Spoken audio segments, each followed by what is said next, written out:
seal, you're going to grind it, clean all the contamination, discoloration off the surface. The concrete is going to dictate really what steps you're going to have to do to get a nice ground finish that has no scratch marks in it.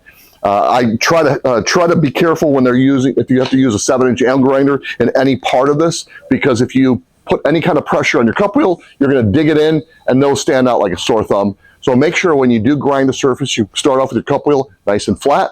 Okay, I like to set it up first, and then I'll turn it on, and then I'll grind the surface. I have actually changed a regular grinder into a variable speed, and it's more of a box, electronic box that you slow up and speed up. Those will actually help a lot. But you're mainly going to use your 7-inch angle grinders along the wall edge, around any kind of posts, pipes, anything that's on the floor that's not movable. But the goal is to grind it first with 30s, and if the concrete is going to cooperate, okay, if you have no deep scratch marks in that floor, you can stop at that point. If it still has some scratches after you grind the floor, a nice trick is sometimes just take all the weights off your machine and run it back over. Sometimes you just eliminate it that way. Sometimes you have to go up to 50s. I rarely ever have to go to an 80 to get the scratches off. And you don't want to go anything past 120. That's the finest finish you can actually have when you're going to do a grind and seal, because at that point you're starting to close the surface up more and more, and the resins can't penetrate properly and adhere.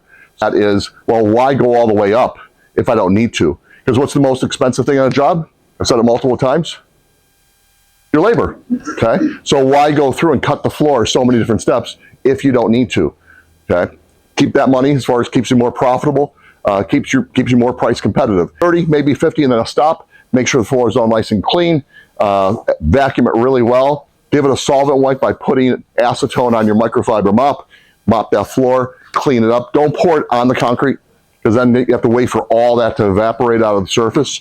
But so I'll pour it on microfiber mops, mop up the surface, give it time to flash off. Okay, don't be too quick to go back on it. Let that evaporate, and then you're ready to go. Now on this side, we're going to be doing our pigmented version. So we're using RG70. We're only going to do 1 or 2. Depends on the durability level that you need. And in this case, it's just a training application. And this is not getting a whole lot of wear and tear in this area. We're just going with 1 coat. So we are going to put the RG70 down at about 250 square feet to 200 square feet per gallon in this application.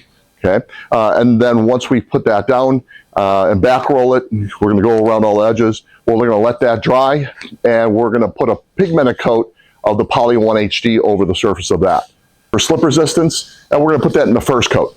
Okay, which is going to be the coat right before your urethane or the Poly 1. We're going to add it into that one. You could add it into the finished wear coat of Poly 1, but that's just going to increase the slip resistance. And here we just want a little bit. Use our squeegee to apply it. It's going to be the 5 to 7 mil squeegee. And then from there, we're going to squeegee it through. We will need, probably easier for 2 guys just to use the trim roller. So we have 2, one with a handle on it, the pole, the other one without, and the one without just get into all the tighter areas. And then the other one you can just do from standing up. We're going to go around those bases. And then we are going to use the 18-inch roller just to roll out the big area. Should take just a matter of a couple of minutes to do.